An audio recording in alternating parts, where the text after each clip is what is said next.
सबसे बड़ा distraction social media है। कोई छोटा सा लेटर लिखे तो उस लेटर में क्या लिखा होगा। टेंशन के टाइम में क्या एक्टिविटी ऐसी करती थी।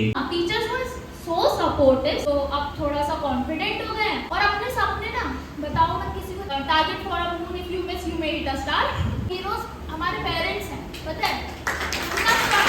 जितना हम्बल होते जाओगे ना उतना लाइफ में ऊपर जाते जाओगे। Good morning everyone. आज का दिन हमारे स्कूल के लिए बहुत ही गर्व का दिन है। हमारे साथ आज मौजूद हैं ऐसी छात्रा जिन्होंने न केवल अपने माँ बाप का नाम रोशन किया है बल्कि हमारे स्कूल का और साथ ही साथ हमारे स्टेट उत्तराखंड का भी नाम रोशन किया है। तो जोरदार तालियों के साथ स्वागत करेंगे अंबिका गौड़ का। वेलकम अंबिका। तो चलिए कुछ हल्के फुल्के सवालों के साथ हम यहाँ पर अपनी बात की शुरुआत करते हैं अंबिका गौड़ से। तो अंबिका, जैसे मैंने आपको बचपन से बड़े होते हुए देखा है, तो जब आप स्कूल में the heritage senior secondary school, जो पहले summer study hall girls school था, तो जब आप पहली बार स्कूल में आई थी और आज जब एक स्टेट टॉपर के तरह आप हमारे स्कूल में आई हैं, तो उन दोनों में क्या फ़र्क है। जब मैं पहली बार स्कूल में आई थी तो मैं मेरा एडमिशन लेट हुआ था, तो दैट वाज द डे जब हमारे principal sir intellectuals batch distribute कर रहे थे। अब आई वाज द पर्सन जिसको पता भी नहीं था कि ये बैचेस वगैरह क्या होते हैं, तो सोचिए कैसे स्टार्ट हुआ होगा। Was not a confident person, एक मतलब बहुत ज़्यादा डिसेंट मार्क्स स्कोर करती थी। इससे पहले जो स्कूल में थी, I was not a topper from the start. तो ऐसा इमेज बिल्डअप करने की ज़रूरत नहीं है यहाँ पे कि मैं बहुत स्टार्टिंग से बहुत टॉपर वगैरह रही थी, ऐसा कुछ नहीं है। इंटेलेक्चुअल बैच डिस्ट्रीब्यूट हो रहे थे। आपको पता है इंटेलेक्चुअल बैच क्या होता है? हाँ, पता है आप लोगों को। जो 90% एंड एबव मार्क्स प्राप्त करते हैं उन लोगों को इंटेलेक्चुअल बैच दिया जाता है हमारे स्कूल की तरफ से। जी, तो फिर मेरा सबसे पहला जो टारगेट मैंने स्कूल में आके रखा था वो ये था कि इंटेलेक्चुअल का बैच मेरे को चाहिए, बट मिलेगा कैसे पता नहीं था। बट हाँ, teachers were so supportive starting से ही कि उन्होंने मेरे को सपोर्ट करा। एक ऐसा इंट्रोवर्ट पर्सन थी मैं बहुत ज़्यादा, उससे उन्होंने मेरे को कैसे इतना कॉन्फिडेंट पर्सन बनाया कि मैं आपके सामने भी बोल भी पा रही हूँ। शायद वो अंबिका तो बोल भी नहीं पाती, ठीक है। तो ऐसे ही हर चीज़ में टारगेट्स रखे स्टार्टिंग से ही। एक हेड गर्ल का बैच जब मिला था, उसी बैच में देखा था दी को, तो लगा था कि हेड गर्ल भी बनना है। फिर स्कूल टॉपर देखे तो ये भी करना है, तो ये सब था। तो यही चेंज आया लाइफ में कि वो जैसे जैसे थोड़ा सा वो टारगेट्स अचीव करते रहे, तो अब थोड़ा सा कॉन्फिडेंट हो गए। पहले थोड़ा कॉन्फिडेंट नहीं थे, यही करा है बस। ओके, जब आज आप स्कूल आई और देखा कि इतने सारे बच्चे आपको देखकर इंस्पायर हो रहे हैं और आप वहाँ से चल के स्टेज तक आई हैं एक रोल मॉडल की तरह, तो कैसा लग रहा है? क्या सच में आप लोगों की रोल मॉडल हूँ मैं? पहले तो ये क्वेश्चन है, सर ने बोल दिया रोल मॉडल की तरह। बताइए, हूँ मैं आप लोगों की रोल मॉडल? यस। अच्छा, क्यों रोल मॉडल हूँ? क्योंकि अच्छा स्कोर करा है इसलिए? हाँ, इसलिए। अच्छा, ठीक है। तो मतलब मेरे को अच्छा ही लगा कि जो मेहनत मैंने करी थी उसकी वजह से। देखिए, लाइफ में ना एक बहुत अलग चीज़ होती है। आपको ना कोई लोग सुनना नहीं चाहते। आपको इंसान, क्या आप लोग जो बैठे मेरे को तभी सुन रहे हैं क्योंकि मैंने कुछ करा, कुछ मार्क्स अचीव कर रहे हैं, तो आप लोग मेरे को सुन रहे हैं। अदरवाइज कौन किसको आजकल सुनना चाहता है? मैं अगर 2 साल पहले या 3 साल पहले स्कूल में कोई बात कहती तो मेरी उस बात की कोई वैल्यू होती? आप लोग बैठे होते मेरे को सुनने के लिए। आप लोग बोल रहे हैं ना कि मैं रोल मॉडल हूँ, क्यों? क्योंकि मैंने अचीव करा, ठीक है। अब वो अचीव करने में कितनी सारी चीज़ें थी, बहुत मेरे को स्कूल का भी सपोर्ट मिला, सब कुछ सपोर्ट मिला। तो वो चीज़ जब मैं देखती हूँ कि उस मेहनत का फल ये है कि बच्चे मेरे को सुन रहे हैं, मुझे बहुत अच्छा लगा। स्पेशली जब आप लोग खड़े हुए, मैंने एंट्री ली, मुझे को बहुत अच्छा लगा। Thank you so much. Okay, जब आप स्टार्टिंग में प्रिपरेशन आपने शुरू की थी, तो क्या आपको लगा था कि आप स्टेट टॉपर बन जाओगी? अच्छा, अब मैं इसका ऑनेस्टली आंसर दूंगी, तो हंसना मत प्लीज़। एक्चुअली मैंने ह्यूमैनिटीज़ सीखी 11th में, तो CBSE में बहुत दिन से ट्रेंड चल रहा था कि जो ऑल इंडिया टॉप करता था वो ह्यूमैनिटीज़ का स्टूडेंट होते थे।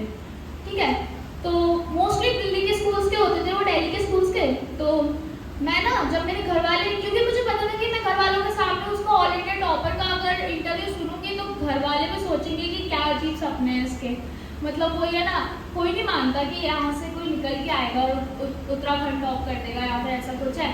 तो है ना, ये लोग मेरे घर वाले जब जाते थे तो मैं उसका लगा लेती थी कि मैंने टॉप करा है ये सब। तो मैं सोचती थी क्या मैं नहीं कर सकती, मैं कर पाऊंगी नहीं कर पाऊंगी, थोड़ा था। अपनी डायरी में 99.6 का टारगेट लिख लिया था, 99.4 आ गया। लाइफ में टारगेट रखो आप लोग भी, ये मत सोचो सोसाइटी बोलेगी नहीं कर सकते हो, सबको बोलती है नहीं कर सकते। आपको अपने ऊपर कॉन्फिडेंस होना चाहिए, मत सुनो, टारगेट रखो लाइफ में, करेंगे अच्छा, मत सोचो। और अपने सपने ना बताओ मत, किसी को इतने शेयर मत करो। मेरे को भी डर लगता था, मैं अगर स्कूल में आपको बोलूँगी कि मेरे को ऑल इंडिया टॉप करने का सपना है मेरा, या फिर ये है, तो कोई सुनेगा भी, ठीक है ना। ऑल इंडिया टॉप नहीं हुआ कोई बात नहीं, उत्तराखंड से टॉप हो गया ना मैं बहुत सपना रखा था, वो है ना target for a moon, if you miss you may hit a star, तो वही है, ठीक है। ओके, जब आपको पता चला कि आपने स्टेट टॉप किया है तो आपका पहला रिएक्शन क्या था? रिएक्शन होता नहीं है, उसमें नर्वसनेस क्रिएट हो जाती है मतलब आई एम अ पर्सन जो बहुत ज़्यादा गॉड में बिलीव करती है। आजकल का तो ट्रेंड आ रहा है कि लोग दिखा रहे हैं अपने आप को कि हम गॉड में बिलीव नहीं करते हैं, we are very rational and that. No, I am a person, मैं बहुत ज़्यादा भगवान में बिलीव करती हूँ। एक पॉइंट तक मेहनत करनी चाहिए, उसके बाद आपको मैं बिलीव करती हूँ भगवान जी के ऊपर छोड़ देना चाहिए।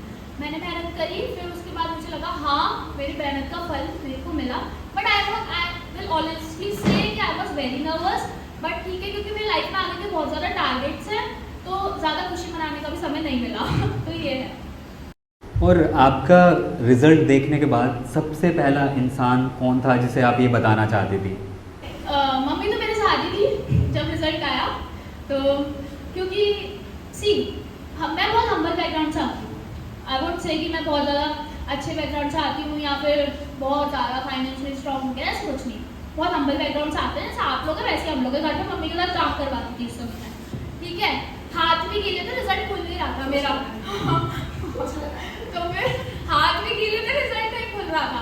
आशीष सर का कॉल आया था, मैंने बोला 99%, उस समय सही से कैलकुलेट नहीं हुआ, मैंने 0.4 सुना नहीं सका, मैंने 99 बोला। मम्मा बोल रही आगे बोल, मम्मा को बिलीव था 99 क्रॉस कर जाएगी। मेरे को अपने ऊपर इतना बिलीव नहीं होता जितना मेरी मम्मी को होता है। मैंने भी कहा था कि आपके 99 प्लस आएंगे। सर ने भी कहा था 99 प्लस आएंगे, मेरे को नहीं था इतना बिलीव। तो मम्मा, मैंने बोला, मम्मी रोने लगी। मम्मियों का रिएक्शन पहले यही होता है, खुशी के इसमें रोने लगी। पापा को शेयर करा। पता है आप लोगों को सबसे अच्छी बात क्या होती है, आज तक घर पे इतने मिठाई के डिब्बे नहीं आए थे, इतने मिठाई के डिब्बे उस दिन मेरे रिजल्ट के दिन आए। पता है बहुत अच्छा लगता है, पूरे मोहल्ले में मिठाई गई थी पहली बार लाइफ में। तो ये सब चीज़ें हुई। और पहला, अगर मम्मी तो साथ में ही थी, पहला कॉल पापा को करा, फिर अपने नाना नानी वगैरह को करा, बड़े लोग। ओके, कई बार हमारी सफलता के पीछे अनदेखे हीरोज होते हैं, तो आपकी इस सफलता के पीछे कौन हीरो रहा ऐसा? अनदेखे हीरोज तो नहीं पता, पर हर किसी की लाइफ में ना, अगर मैं कहूँगी हीरोज क्या है, आप लोग अपने माँ बाप को देखते हो जब, और फिर ये लगता है ना कि ये लोग हम कुछ करेंगे तो लोगों को कितनी खुशी होगी, है ना। हीरोज क्या होता है, इंसान को काम करने के लिए क्या चाहिए होता है, मोटिवेशन चाहिए होता है ना, वही होता है ना फ्यूल इंसान का। जब आप रोज देख रहे हो आपके पापा थके थकाए आ रहे हैं और उनको चाहिए कि आपसे एक बेसिक चीज चाहिए कि आप पढ़ाई कर लो, आपका फ्यूचर सेट हो जाए। उन्हें आपसे कुछ नहीं चाहिए होता, पता है, उन्हें बस आपका फ्यूचर दिखता है कि आपका फ्यूचर सेट हो जाए। आपने अपनी मम्मी को देखा है स्ट्रगल करते हुए। मैं तो आपको एक चीज बताऊंगी, हम ना 3 सिस्टर्स हैं, तो सोसाइटी के बारे में मैं क्या कहूँगी, हम लोगों को 3 सिस्टर्स का होना ही, 3 लड़कियाँ होना, मतलब लोग बोल देते हैं कि पापा का कोई सहारा नहीं है। बचपन से बात सुनती हुई आई थी, सहारा नहीं है, सहारा नहीं है, वही मन में जिद है, आज तक यही जिद है कि एक बार लोग कह दें कि ये जो लड़की है ना ये लड़कों से बेहतर है, बस यही जिद है। और वो हीरोज कौन है, वो हीरोज हमारे पेरेंट्स हैं, पता है।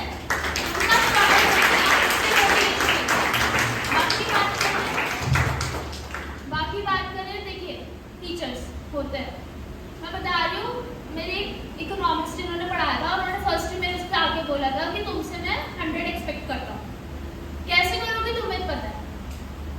अब पता नहीं कैसे करते हैं, छोटे छोटे डाउट्स हर चीज़ में एक्स्ट्रा एज देना। सर से मैं कितने डाउट पूछती थी इंग्लिश के, और हमारे जो सर हैं उन्होंने तो हमें पढ़ाया भी नहीं, शायरी आए थे। मेरा मतलब मैं जैसे फील करती थी डाउन, मैं सर के पास चली जाती थी, सर मेरे को हेल्प कर। तो ये सब क्यूमुलेटिव होता है। और ये हीरोज में ये नहीं कहूँगी अनदेखे, क्योंकि ये हीरोज हमारे हैं, सबके हैं और सबको दिखते हैं। अनदेखे हीरोज नहीं है ये लोग, ये हमारी लाइफ के हीरोज हैं जो हमारे फ्रंट में है, हम इनके पीछे हैं। ठीक है, बस ये। तो अंबिका, मेहनत तो हर स्टूडेंट करता है, जैसे हमारे पास इतने सारे स्टूडेंट आपके सामने बैठे हुए हैं, तो ये भी जी तोड़ मेहनत कर रहे हैं अपने जो भी इनके टारगेट्स हैं, मुकाम हासिल करना चाहते हैं। तो आपके अनुसार the heritage senior secondary school ने आपकी प्रिपरेशन में क्या भूमिका निभाई? एग्जाम जब आप देने जाते हो ना, आपको एटीट्यूड की ज़रूरत होती है, कोई पॉजिटिव एटीट्यूड के साथ एग्जाम देना होता है। ठीक है, तो उसमें क्या क्या कंपोनेंट्स आते हैं? एक कॉग्निटिव कंपोनेंट आता है, नॉलेज का कंपोनेंट है। हमारे स्कूल ने स्टार्टिंग से डेवलप करा हुआ हमारे। ठीक है, आपको लगता है आप 12th में जाके मेहनत करोगे सिर्फ 12th की चीज़ें काम आती है, ऐसा नहीं। स्टार्टिंग से जो पर्सनालिटी बिल्डअप होती है वो चीज़ अफेक्ट करती है। अफेक्टिव कंपोनेंट आता है। अफेक्टिव मतलब इमोशंस। इमोशंस क्या होते हैं? मोटिवेशन होनी चाहिए ना लाइफ में। एक पॉजिटिव मोटिवेशन कैसे आए? जब आपके टीचर्स कहेंगे हाँ आप कर सकते हो, आपने आज तक करा है, ऐसे इफेक्ट करा। कॉग्निटिव कंपोनेंट करा, बिहेवियरल कंपोनेंट, एग्जाम का बिहेवियर वहाँ पे कैसे करना है। मेरी तो राइटिंग ही इतनी खराब थी बहुत ज़्यादा। हमारे हर टीचर को पता था ये एफ ऐसे लिखती है, जी ऐसे लिखती है। मेरे हर टीचर वहाँ पे ना मेरी शीट के ऊपर लिखा होता था कि इस वाले और इस वाले लेटर में जो है ना कंफ्यूजन क्रिएट होता है। तो जो हमारे टीचर इतना माइन्यूट में जाकर समझाते थे, वही हमने मिस्टेक्स नहीं रिपीट करी वहाँ पे, तो अच्छा रिजल्ट आ गया। कोई खास टीचर या क्लास या मोमेंट ऐसा था जिसने आपको एक नया नज़रिया दिया और मोटिवेशन दिया हो? कोई ऐसी क्लास या टीचर? एक चीज़ कहूँगी, बस एक चीज़, आप ना इंसान जो सब सीढ़ी चढ़ता है ना, झुक के चढ़ता है। सीढ़ी पे चढ़ना है ना लाइफ में, झुक के चढ़ो। और उतरता है ना इंसान, अकड़ के उतरता है। जिंदगी में अकड़ने से कुछ नहीं होता। आप लोगों का, मैं स्टूडेंट्स में आजकल बिहेवियर देख रही हूँ, ईगो बहुत है। क्लास 11th में ना हम लोग भी ऐसे आए थे, वो जब हमें समझ में आया ना ईगो कुछ नहीं होती है लाइफ में, वहाँ से मोटिवेशन मिला कि कुछ करना है, अपने आप को साबित करना है। Class 11th was the moment. Teachers की बात करें तो मैं किसी एक स्पेसिफिक टीचर को ऐसे कह नहीं सकती। हर टीचर जो क्लास 11th में मेरे को मिले, सर भी हमें क्लास 11th में मिले थे, मतलब सर ने थोड़े मंथ्स पढ़ाया था। हर टीचर उन्होंने हमें बहुत अच्छे से सपोर्ट करा है, बहुत अच्छे से। तो मैं किसी एक स्पेसिफिक टीचर का नाम नहीं लूँगी तो गलत हो जाएगा ना। हर टीचर ने हमारा एटीट्यूड फॉर्म करने में हेल्प करी है, तो इसलिए किसी एक का नहीं, बट हाँ हर किसी ने वो करी है। और प्लीज़ आप लोग ना अपनी ईगो छोड़ो। अगर लर्न करना है ना, आप लोग टीचर से भी ईगो रखते हो। आजकल के बच्चों में मैंने ये सब चीज़ें देखी हैं। टीचर से भी ईगो रख लो, बड़ों से भी ईगो रख लो कि हम लोग नहीं, हम तो ये है, हम तो वो है। क्या कुछ भी नहीं हो। नॉलेज लेनी होती है ना, तो बिल्कुल ऐसे समझो कि सामने वाला जो भी नॉलेज दे रहा है ना, वो हमसे बेटर है। अपने आप को ना उससे इंफीरियर ही समझो। सुपीरियर क्या होता है? कुछ नहीं होता लाइफ में, पता है, कुछ नहीं होता। मैं बता रही हूँ अपने पर्सनल एक्सपीरियंस से। कभी किसी से मिलोगे ना जो अच्छी पोजीशन पे अचीव कर रखा हो, किसी से भी, वो बहुत हम्बल होते हैं। जितना हम्बल होते जाओगे ना, उतना लाइफ में ऊपर जाते जाओ। जैसे लंबे समय तक हम पढ़ाई करते हैं तो मोटिवेशन को बनाए रखना थोड़ा मुश्किल होता है, तो टफ दिनों में आपने खुद को कैसे मोटिवेट रखा? जैसे कि हमारे स्टूडेंट यहाँ पर बैठे हैं, अभी मोटिवेशनल लेक्चर सुन के मोटिवेट हो गए, लेकिन फिर घर जाएंगे तो फिर इनका वो सब मोटिवेशन चला जाएगा, तो कैसे उसको अपने साथ रखे, मोटिवेटेड रखे? एक चीज़ देखी थी, मोटिवेशन ना थोड़ी देर के लिए पढ़ने के लिए कहता है। मोटिवेशन से आप थोड़ी देर में मोटिवेट होगे, अच्छा पढ़ोगे, 3-4 घंटे पढ़ लोगे, फिर अगले दिन क्या डिसिप्लिन लाओ। मोटिवेशन कुछ नहीं होता लाइफ में। मन नहीं कर रहा है तब भी बैठेंगे 4 घंटे 5 घंटे, जितना भी आप लोगों का। आज बिल्कुल मन नहीं है तब भी बैठेंगे, पढ़ाई करेंगे। मोटिवेशन से क्या होगा? एक दिन पढ़ लोगे, 2 दिन पढ़ लोगे, जिस दिन डिसिप्लिन आ गया ना, वो लाइफ का जो शेड्यूल है ना, वो अजीब खालीपन ना अजीब फील कराने लगेगा कि आप कुछ कर क्यों नहीं रहे हैं, आज हम पढ़ क्यों नहीं रहे हैं। डिसिप्लिन लाओ। बैठूंगी मैं, चाहे बिल्कुल थकी भी हूँ, जाऊँगी बैठूंगी। मैं खुद स्टूडेंट हूँ, अभी घर जाऊँगी, बैठूंगी, पढ़ूंगी, चाहे थक जाऊँगी, पर शायद आज थोड़ी कम स्टडी होगी, पर अगर मेरा टाइम है 10:30 तक का, तो मैं जाके पढ़ूंगी। तब तक बैठूंगी अपनी टेबल पे बैठोगे तो पढ़ाई करोगे। मोटिवेशन सिर्फ टेम्परेरी होती है, चाहिए होती है और आजकल जैसे हम देख रहे हैं कि बहुत ज़्यादा डिस्ट्रैक्शन बच्चों में आ रहे हैं। सबसे बड़ा डिस्ट्रैक्शन सोशल मीडिया है, फिर और फ्रेंड्स जो हैं उनको कैसे आप मैनेज करते हैं? कुछ लोगों ने तो मेरे को भी इंस्टाग्राम पे फॉलो कर रखा है और कुछ लोग हाँ मतलब मेरे तो पेरेंट्स मेरे को डिस्ट्रैक्ट वो होता है ना, एक बार जब अगर आप अभी रील का बहुत ज़्यादा जमाना है, तो एक बार अगर रील्स में घुस गए तो फिर निकला ही नहीं जाता, उसमें घंटों तक ऐसे कौन सी रील्स क्लास है यहाँ पे 5th से? हाँ तो डिस्ट्रैक्शन तो रील्स के अलावा भी आप लोगों को बहुत है। मैं ऑब्जर्व करती हूँ आप लोगों की सोशल मीडिया हैंडल पे काफ़ी ज़्यादा डिस्ट्रैक्शंस हैं। कभी कभी तो मेरी वोकैबुलरी कम पड़ जाती है कि क्या बोलना चाहिए इस बात पे, बट ठीक है। डिस्ट्रैक्शंस के लिए देखो, ये समझो कि क्या ये 2 साल बाद जो भी मैं काम कर रही हूँ या फिर जो ये कर रही हूँ, मतलब या फिर जो भी ये रील्स देख रही हूँ, क्या मैं 2 साल के बाद मेरी लाइफ में ये कुछ वैल्यू एडिशन करेगा? नहीं करेगा, रहने दो। और हर किसी को देखो डिस्ट्रैक्शन तब होती है जब हम अपना प्राइमरी काम छोड़ के कुछ किसी काम को कर रहे हो। एंटरटेनमेंट पर्पस के लिए कर रहे हो, आपने 8 घंटा पढ़ाई करी, थोड़ी देर का बीच में गैप चाहिए, हाँ इट्स ओके। बट आप पढ़ाई छोड़ के बोर्ड्स में छोड़ के रील्स लगा रहे हो, रील्स देख रहे हो, ये सब तो मत करो। अपनी फीस आती है ना, फीस का वो आता है, वो देख लिया करो, देखा करो कितना अमाउंट आ रहा है। फिर उसके बाद अपने पेरेंट्स को देखा करो, जहाँ पे भी काम करते हैं, आपके पापा बिजनेस है, जॉब करते हैं, देखा करो किस कंडीशन में काम करते हैं। फिर सोचा करो सबसे आसान काम तो हम ही कर रहे हैं, घर में बैठ के पढ़ना ही तो है, और फिर भी हम डिस्ट्रैक्ट हो रहे हैं कि तो आपकी खुद की मिस्टेक है ना, क्यों डिस्ट्रैक्ट हो? आज की जो अंबिका मेरे सामने बैठी है और जो स्टार्टिंग वाली अंबिका, जो छोटी सी अंबिका है, उसके लिए कोई छोटा सा लेटर लिखे तो उस लेटर में क्या लिखा होगा? मेरे को ना, let's be honest, I was the person who faced even body shaming type things ना, सुंदर नहीं लगना, ये सब चीज़ें आप लोगों की एज में आप लोग फेस करते हो। मैंने फेस कर लिया, मैं आई हूँ यहाँ तक, तो I would say to that person कि आप अपने आप से कहूँगी कोई नहीं यार, तो सुंदर है, क्यों टेंशन ले रही है, किसी के जैसी नहीं दिखती तो क्या हुआ, कॉन्फिडेंस रखो अपने में, तो बहुत अच्छी है, मैं बस ये बोलूँगी। ओके, पढ़ाई के अलावा भी ज़िंदगी होती है। जैसे आप पढ़ाई कर रहे हैं, लगातार पढ़ाई करते रहते हैं, आज भी आप वैसे ही पढ़ाई कर रहे हैं जैसे आपने बोर्ड के टाइम पे कही थी। ज़्यादा ही करना है। तो आप उस टेंशन के टाइम में क्या एक्टिविटी ऐसी करती थी जो आपको थोड़ा सा रिलैक्स फील कराए? जैसे कि वॉकिंग करना हो गया, लिसनिंग म्यूज़िक हो गया, वॉचिंग टीवी हो गया, गेमिंग हो गया, तो आप क्या करती थी ऐसा, और क्या करती है आज भी? सी आज और तब भी बोर्ड्स के समय आपको ना वॉक कर लिया करो, अच्छा लगता है। शाम के समय वॉक पे निकल जाया करो, अच्छा होता है टाइम। और बाकी अपने पेरेंट्स से बात कर लिया करो। मेरे पेरेंट्स ने खासियत ये है, मैं बहुत टेंस रहती हूँ अपनी पढ़ाई के लिए, मेरे पेरेंट्स मेरा ही मजाक उड़ाते हैं, फिर थोड़ी देर बाद मैं हंसने लगती हूँ। आप लोगों को, हम लोग ना क्या करते हैं, what we tend to do ना, हम लोग फ्रेंडशिप को बहुत ज़्यादा इंपॉर्टेंस देते हैं। अच्छी होती फ्रेंडशिप होनी चाहिए लाइफ में। मुझे सोचते हैं हमारे पेरेंट्स अच्छे कंपेनियन नहीं हो सकते हमारे, बट लाइफ में सबसे अच्छे कंपेनियन वही होते हैं। उन्हें पता होता है हम किस इनसिक्योरिटीज से डील कर रहे हैं साइलेंटली, वो आपका चेहरा पढ़ लेते हैं, वो समझ जाते हैं। उनसे बात करो, और उनसे बात करो तो मोटिवेशन ऑलरेडी आएगा। इसलिए एक बार फिर से जोरदार तालियां हो जाएं अंबिका के लिए। सारे सवालों के जवाब बहुत अच्छे से इन्होंने यहाँ पर दिए हैं। Okay, so now it's time to take question from the audience.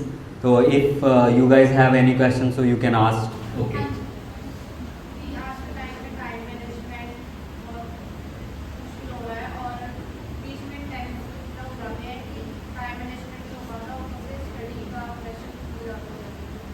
Study का प्रेशर आता है।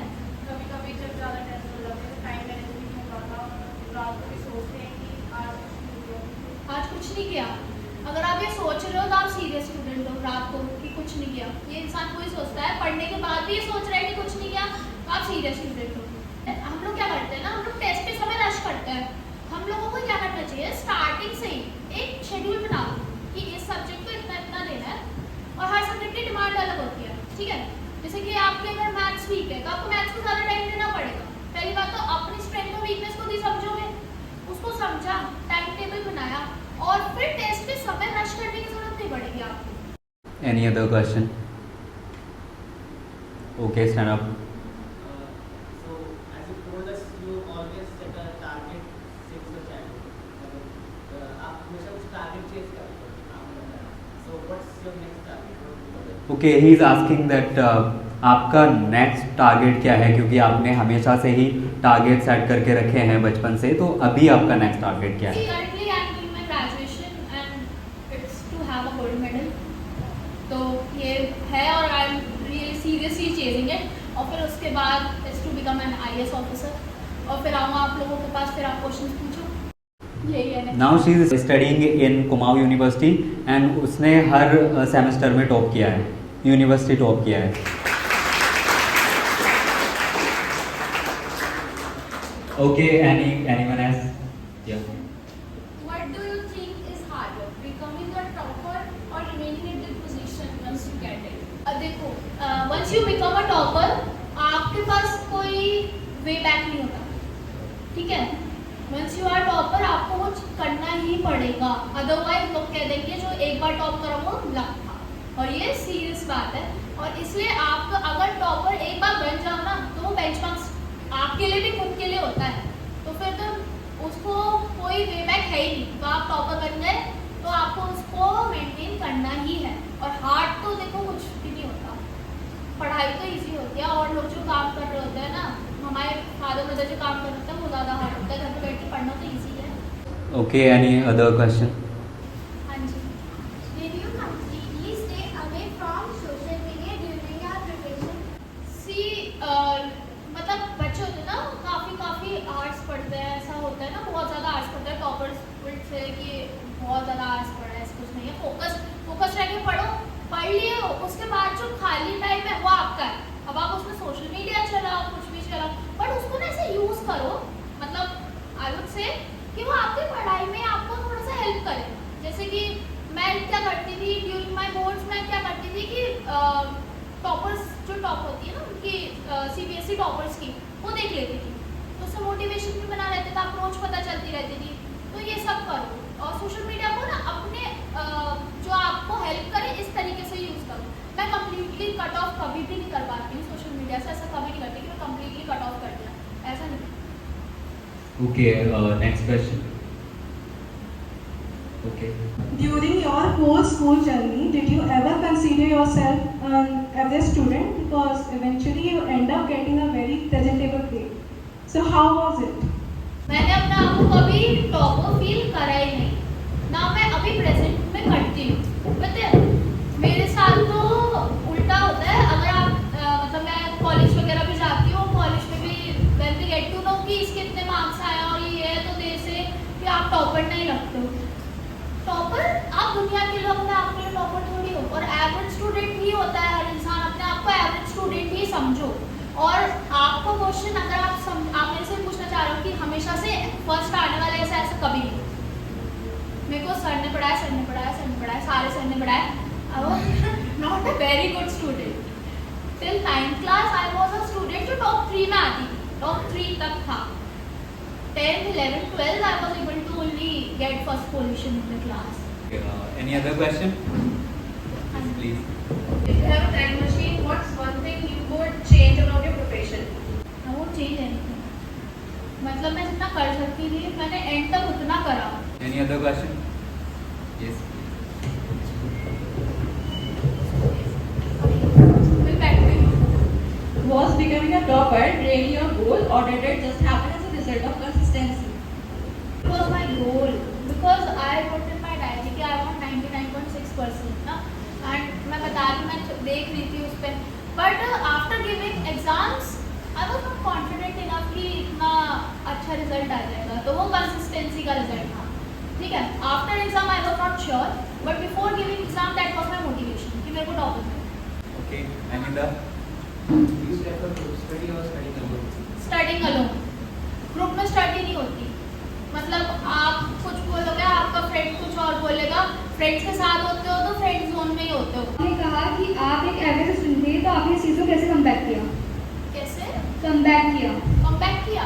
मेरा तो बस स्टेयर्स की तरह था, till 4th very average, 4th to 9th ठीक ठीक, 9th to 12th मतलब अच्छी, और 12th का रिजल्ट काफ़ी अच्छा, तो कम बैक वाला वो सीन ही नहीं है। मैं कभी उसके बाद डाउन नहीं गई, ये नहीं हुआ मेरे साथ। But आपने ये किया कैसे? किया कैसे? फीडबैक सुन लो टीचर्स के ना। टीचर पता है हम लोग ना बहुत बड़ी मिस्टेक करते हैं।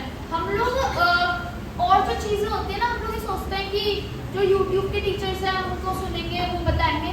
से आपका टीचर जो है वो आपकी कॉपी आपके सामने देख रहे हैं, आपको फीडबैक दे रहे हैं, पर हम लोग क्या सोचते हैं कि वो क्या ही फीडबैक देंगे, हम उनके फीडबैक्स नहीं सुनते हैं। इंग्लिश में आई वॉज द पर्सन कि जो अगर जितने मार्क्स आए हैं वो सिर्फ सर को सुन सुन के आए। सर ये बता देते हैं, मैं कॉपी चेक करने जाता हूँ, बच्चे मिस्टेक्स करते हैं, मैं कॉपी चेक करने जाता हूँ, हम लोग ये देखते हैं, मैं कॉपी चेक करने जाता हूँ, ये देखते हैं। पूरा सुना था, वो सुन सुन के ही समझ में आया। और उसी तरीके से आप जो भी आज मतलब वो 12th में मार्क्स आए वो है, तो यही था। On behalf of the school, I request our principal sir to kindly come on the stage and present this memento to Ambika, who has not only made the school proud but also inspired countless students with her achievement. Let's give her another big round of applause.